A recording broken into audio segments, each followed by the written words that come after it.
Hi everyone! When we're in the cinema or at home watching movies, we usually have to go through the opening with the logo of the film studio first. These logos have a very interesting story behind them, but almost no one has ever thought about how they were made. For example, do you know what mountain the Paramount logo is depicting? How many stars surround it? Why are they there? Or what's with the Walt Disney Castle? Why is the boy fishing on the DreamWorks logo? Are you intrigued already? Then get yourself comfortable while we show you the history of the most famous studio logos. Let's get it on.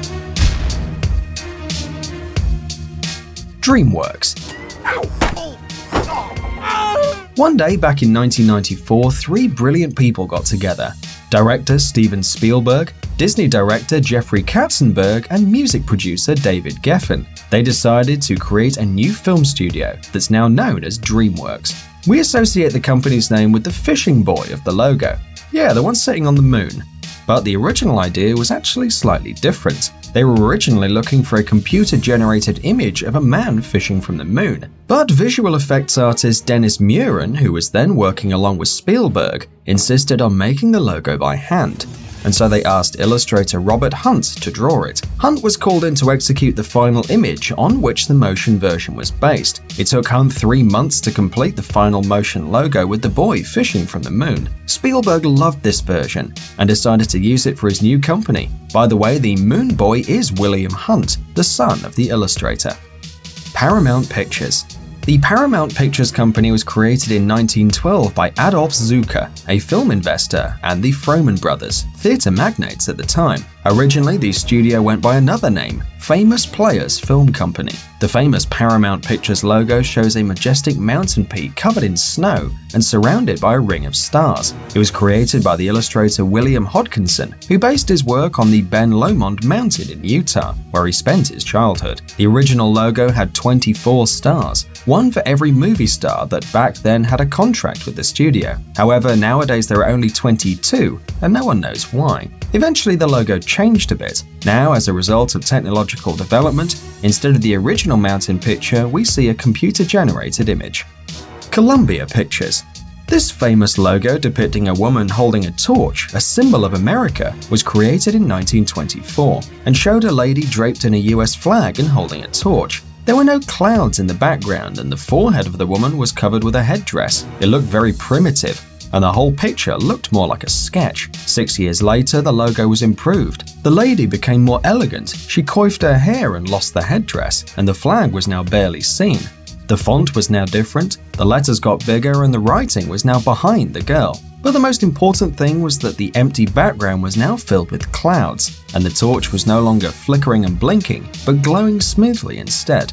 In the next few years, the logo was slightly changed, and the word pictures was added. But the now classic look of the logo was created in 1993, after Columbia Pictures was bought by Sony. The logo was repainted digitally by New Orleans artist Michael Diaz. Michael Diaz hired Jenny Joseph as a model for the logo. Diaz decided that the flame shouldn't be so bright, and that the logo should mainly focus on the girl. Therefore, she was redrawn more elegant and tender than ever before. Finally, in 1996, the animation was changed. First, you could see the torch and then the rest of the picture. Also, during the opening, you can hear a tune written by Jonathan Elias. Metro-Goldwyn-Mayer. In 1924, American lyricist Howard Dietz created a logo for the Goldwyn Pictures depicting Leo the lion roaring. That's how the lion story started. Over the years, at least 7 lions interpreted Leo. The first lion was Slats, but the logo was noiseless, so Slats was there only for decoration. The next one, Jackie, was the first one to roar, although back then the films were silent. The roar was recorded with the special equipment, and in each cinema there was a phonograph placed behind the screen to reproduce the sound during the opening. Then there were 2 others, Telly and Coffee, but we don't know much about them. Then there was Tanner, famous for its perfect mane. And finally, in 1957, the studio shot the logo featuring its most famous lion, the one we all know from our childhood. He is called Leo, and he's the one we still see on the logo. By the way, no lions were harmed on the set, so don't believe any stupid rumors. If someone shows you a picture to prove you otherwise, just know that it is fake. The Walt Disney Company. Just like Warner Brothers, Columbia Pictures, and many other companies, the Walt Disney Company was founded by 2 brothers, Walt and Roy Disney.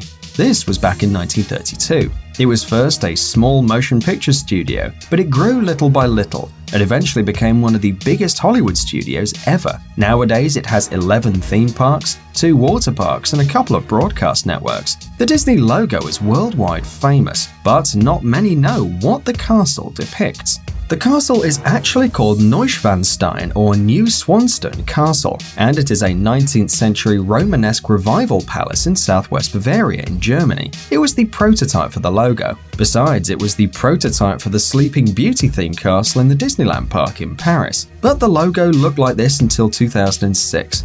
It was then replaced by a totally new 3D computer-generated logo created by the Weta Digital Studio and based on another Disneyland fortress, the Cinderella Castle, which used Chateau d'Orsay as a prototype. The new logo was first shown on the premiere of the movie Pirates of the Caribbean: Dead Man's Chest. Thanks for watching. Please like and share the video in social networks, and we'll be right back to you as fast as we can.